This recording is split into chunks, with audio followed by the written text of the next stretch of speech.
시절로 오세요. 그때 우리가 여기에 있습니다. 브루스 윌리스 주연의 정말 아주 멋진 액션 활극 영화 95년도에 발표된 다이하드 3에 대해서 얘기 나눠보고 있는 중인데요. 이 영화에 대해서 우리가 뭐 전반적인 아웃라인은 지난번 네, 에피소드에서 나눠봤고 좀 더 이렇게 깊은 얘기 나눠보고 싶다고 하셨잖아요. 혹시 어떤 얘기부터 생각이 나시는지? 우선 이 영화를 왜 이렇게 많은 사람들이 사랑했을까? 특히 미국 사람들이 미국인들이. 왜 이렇게 사랑했을까? 그래, 맞아. 그러니까 좀 생각해봤는데 네. 우선은 한 시대를 풍미한 영화들을 보면 네. 그 시대의 흐름이나 문제의식을 꼭 담고 있는 것 같아요. 그리고 동시에 관객들에게 그 이야기를 굉장히 공감가게 전달하는 강점이 있는 영화들인데 네. 뭐 20세기 말에는 어떤 세기 말에 대한 아득한 공포나 네. 어떤 위협이 있었기 때문에 두려움이 있었기 때문에 매트릭스가 관객의 가슴에 엄청난 각인을 심었던 게 아닐까 싶고요. 제가 그쵸. 그렇게 개인적으로 좋아하는 영화는 아니지만 명량이 국내 최다 관객을 동원했던 이유는 네. 뭐 세월호라는 큰 재난, 큰 아픔 앞에서 실종됐던 이 위기 관리 능력을 네. 뭐 이순신 장군을 통해서 우리가 네. 다시 돌아본 면이 있잖아요. 그 사회적으로, 그쵸? 시대적으로. 네, 맞아요. 정확한 지적이에요. 이렇듯 영화는 그 필연적으로 그 시대를 담고 있을 수밖에 없는데 그쵸. 다이아드는 그 점에서 그때의 미국을 아주 잘 보여주고 있는 게 아닐까 싶습니다.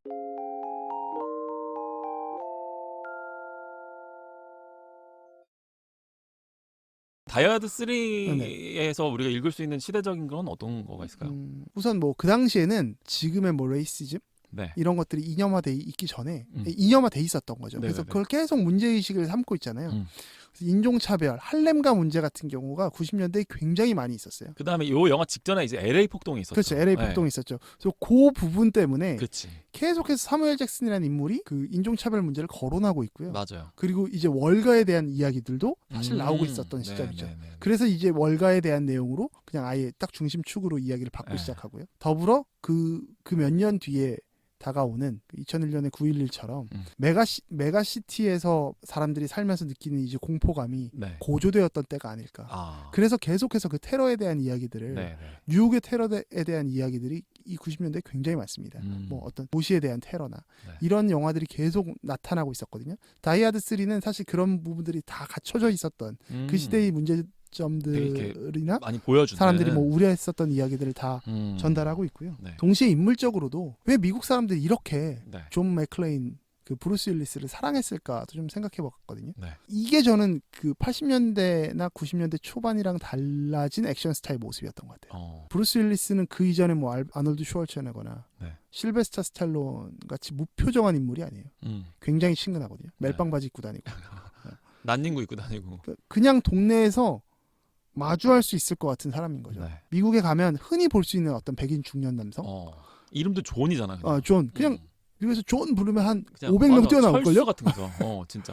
이런 사람이 그냥 나타나 있다 보니까 되게 감정이입하게 판했다. 네. 이런 생각이 좀 들고 그래서 이제 번듯하고 멀끔하게 차려입은 어떤 수트핏의 액션 네. 스타가 아니라 투덜거리고 사고치고 표정 살아있고 네. 막 정직당하고 말 엄청 많고 네. 몸매도 그냥 뭐 근육질이라기보다는 그냥 약간 네. 막근육 느낌이잖아요. 맞아. 생존 근육이라고 하나. 생존 근육의 네. 어떤 아저씨의 모습이기 네. 때문에 미국 남성들에게 굉장히 친근하게 다가갔던 것 같아요. 저도 그렇게 그 생각해요. 캐릭터가. 정확하게 미국 백인 남성들이죠. 네, 그래서 다루고 있었던 뭐 이야기도 그렇고 네. 인물에 대한 내용도 그렇고 훨씬 더 접근하기가 좋고요. 1편의 배경이 LA잖아요. 네. 그 조금만 말씀을 드리면 존 맥클레인이 아내와의 어떤 갈등, 아내와의 일 네. 때문에 아내가 이제 LA에서 일을 하고 있었어요. 네. 그 당시에 아내가 일하고 있던 회사가 일본계 회사입니다. 그래서 그 일본계 회사에 행사가 있었는데 그 네. 파티에 존 맥클레인과 아내가 같이 참석을 했다가 그 빌딩을 테러하는 이야기거든요. 네. 네. 이때는 그럼 뭐냐면 그때 일본 회사 사장이 이런 대사를 해요. 일본이 진주만을 점령하려다 실패했지만 소니의 워크맨이 결국 미국을 점령했다. 뭐 이런 대사가 나오거든요. 네네. 그때 당시에 80년대에 일본 경제가 워낙 잘 나가기 그쵸. 때문에 미국 사람들이 갖고 있었던 어떤 공포, 그치. 그 공포감이 영화에 깔려 있는 거죠. 그때 일본 사람들이 모든 자산을 다 동원하면 미국 영토를 살 수 있다. 그렇죠. 그래서 미국을 점령하는 거 아니야?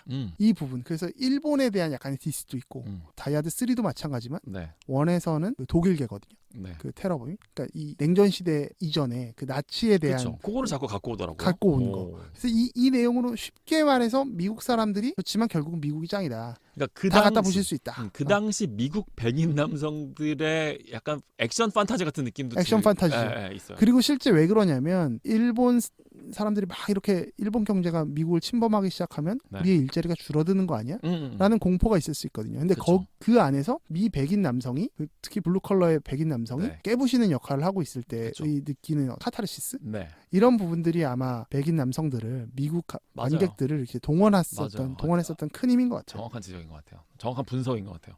되게 정치 사회적인 걸 깔고 있는 거죠. 그러니까 88년이라고 하면 아마 뭐 LA 우리 88 올림픽 때이지만 네네. 이제 막 냉전 아직 시대잖아요. 소련이 아직 아직까지 살아있을 때잖아요. 소련이 붕괴되기 전이죠. 전이고 그때 뭐 LA 올림픽 같은 거가 84년도에 있었고 이랬을 거란 말이에요. 맞아요. 그래서 그렇다 보니까 되게 냉전 구도 같은 것도 예민하던 시기였을 거고 뭐 아까 얘기하신 그런 일본 문제 이런 거에서 저는 아주 대중적인 영화처럼 보이고 실제로도 그렇지만 그냥 그 당시에 우리가 지금 흔히 이제 레드넥이라고 하는 이렇게 미국 네네네네. 백인이지만 블루 칼라 맞아요. 인 남성들의 그런 판타지를 아주 전형적으로 보여주고 있는 뭐 우리도 지금 그런 얘기 하잖아요. 중국 사람들이 제주도 땅 다 사는 거 아니야? 막 약간 이런 얘기들 하는 거에서부터 그들에 대한 약간의 반감이나 뭐 그런 긴장감 같은 게 고조되는 그런 상황을 이제 이게 보여주고 있었던 거죠. 저는 1편이랑 3편의 빌런이 다 독일계 출신이라는 것도 되게 재밌는 것 같아요. 그들이 갖고 있었던 좀 그 당시 미국인들의 그 미국 백인 주류 사회에 뭐 물론 그들을 주류라고 사실 할 수 없는데 네. 그들의 어떤 그 센티멘탈을 보여주는 거 아니냐. 그렇죠. 그런 느낌으로 저도 이해를 하게 되네요. 저는 이 존 맥티어넌 감독이 근데 굉장히 영리하다라는 생각을 한 게 사무엘 잭슨이 계속해서 인종차별 문제를 제기하잖아요. 네. 그걸 영상을 이제 연출하는 방식이 약간 사무엘 잭슨이 피해의식에 쩔어 있는 듯이 네. 좀 보여줘요. 제가 느끼기엔 그랬거든요. 그래서 막 이렇게 뭐 되게 막 예민하게 반응하죠. 일종의 열등감처럼 열등감처럼 보이기 때문에 어쩌면 미국의 흑인들은 캐릭터를 좀 좋아하지 않을 수 있겠다. 이 영화의 어떤 흐름을 좋아하지 않을 수 있겠다라는 생각을 했거든요. 네. 그래서 계속 문제 해결의 영역에 사무엘 잭슨을 투입하는 게 아닐까. 되게 영리하게 대중을 포섭하는 게 아닐까. 나름대로는 화해를 시도하고 있는 그렇죠. 거일 네. 수도 있는 거죠. LA 폭동도 있고 해서 네. 되게 민감한 시기라는 걸 알지만 이제 사무엘 잭슨 같은 경우도 뭐 화이트 칼라라고까지는 말 못해도 그래도 약간 좀 이렇게 좀 똑똑한 그렇죠. 둘 중에서 머리 쓰는 사람은 또 사무엘 잭슨이에요. 그래서 그렇게 이제 일반적인 스테레오타입을 좀 비틀면서 야 우리 잘해보자 한번 우리 싸울 일이 아니야. 막 너무 이런 더 이상 그 피해의식에 쩔어있지 마. 그리고 너가 이 역할을 맡으면 된다니까. 라는 듯한 그렇지. 모습을 좀 보여주는 그렇지. 것 같다. 이렇게 해서 진짜 문제는 지금 봐봐. 저 독일 놈을 봐. 약간 이런 느낌일 수도 있는 뭐 거죠. 그래서 이게 조금 좀 위험하다라고 드는 생각이 네. 2차 세계대전 지나고 나서 독일이 어쨌든 항복을 했잖아요. 네. 그러면서 너무 쉽게 독일이나 네. 뭐 혹은 뭐 소련의 어딘가 뭐 러시아의 어딘가를 그냥 악한 인물로 자꾸 빌런으로 그리는 거예요. 네. 이게 관념화되면 되게 좀 위험하겠다. 근데 지금 그러고 있죠. 네. 그 문법을 근데 너무 충실하게 이행하다 보니까 이게 막 자꾸 쌓이다 보면 러시아 사람들 되게 무섭던데? 혹은 뭐 인도 사람들 뭐 컴퓨터로 뭔가 테러할 것 같고 영화 같은 데서 많이 보면 혹은 뭐 파키스탄 사람들은 뭐 폭탄에 되게 좀 자꾸 연루돼 있을 것 같은 그런 느낌의 그쵸. 문법들이 반복되다 보면 이게 한 민족이나 인종을 오히려 차별하는 역할이 되는 게 아닐까? 라는 생각을 지금은 다이아드 시리즈를 보면서 좀 하게 되더라고요. 그렇죠. 근데 그래도 그 당시로서는 되게 영리한 연출이었고 그 당시에는 굉장히 영리했지만 지금 시대에서는 너네는 인종차별을 문제 삼고 있지만 너네가 인종차별 하고 있는 거 아니야? 라는 생각이 들었었던 그렇죠. 시대가 좀 지나서 보면 그러니까 미국 사회 내부를 이렇게 단결시키기 위해서 또 다른 적을 이렇게 그렇죠. 만들어서 선을 그게 1편에서는 일본이었고 뭐 혹은 또 독일이었고 3편에서도 뭔가 그런 게 이어지고 있는 듯한 3편에서는 그 계속해서 그 소련 연방 그 러시아 계통의 그쪽 사람들을 그런 식으로 아예 그냥 그려놓는 거죠. 그렇죠. 그리고 또 이제 좀 더 뭐 미국 내부에서 굳이 적을 찾자면 뭐 월스트리트에 대한 뭐 그런 뭐 어떤 약간 막연한 그런 반감 같은 것도 깔고 있는. 그래서 이게 지난 저희가 연초에 했었던 영화 발굴이죠. 터미널에서 워너 씨가 제기했던 문제, 정치적인 올바름의 문제, 정치적 올바름이나 혹은 뭐 외부 사람들을 그려나가는 방식이 조금 불편하다라고 했었던 그 부분이 이 90년대 영화에도 같은 에라에서 계속 반복되는 게 아닐까라는 생각을 좀 하게 되더라고요. 왜냐면 그게 분명히 제가 되게 커가지고 느끼게 되는 부분 중에 하나가 위대한 영화 감독들이 의외로 그러니까 제가 어른 되고 나서 되게 좀 약간 쇼크를 받았던 것 중 그 말 중에 하나가 미국인들은 영화를 볼 때 자막이 달려있는 영화를 보는 경우가 거의 없다라고 하는 얘기를 듣고 제가 상당히 그렇겠구나라는 생각이 드는 한편으로 약간 쇼킹했었거든요. 그러니까 미국 사람들은 미국 문화에만 관심이 있는 거예요. 그렇죠. 그러니까 그렇기 때문에 봉준호가 거기 가가지고 아카데미 로컬이잖아라고 했을 때 그 신선한 충격이 될 수 있었던 거고. 그러네요. 그러니까 미국 감독들은 제가 생각하는 것보다 훨씬 더 미국 시장에만 관심이 있었던 거예요. 매우 오랫동안. 그건 그러니까 지금도 맞아요. 지금도 네. 그런데 2000년대 이전에는 뭐 더 말할 것도 없었겠죠. 세계 시장에서 그리고 뭐 압도적으로 파이가 크니까 네. 우리가 그들에게 끊임없이 관심을 가졌던 거지 그들은 별로 우리한테 관심이 없었던 거야 사실. 맞아. 그냥 미국 사람들 관객들만 겨냥하고 만들어도 충분하니까. 내수가 되는 거죠. 네.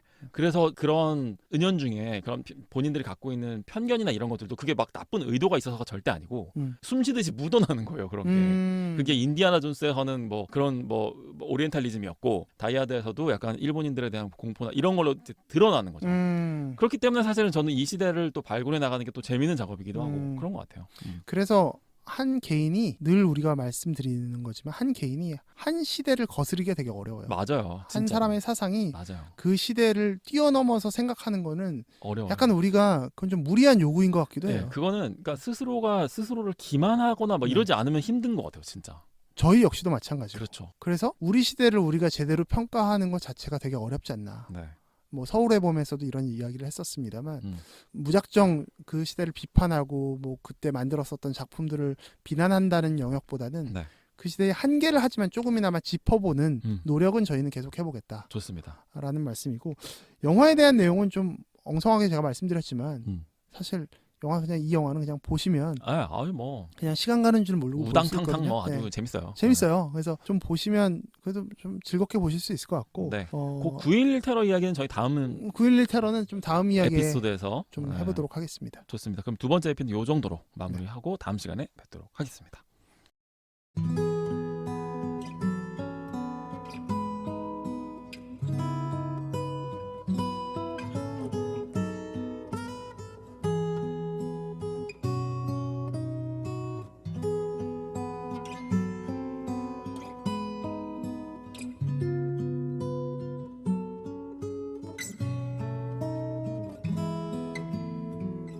우리의 호우 시절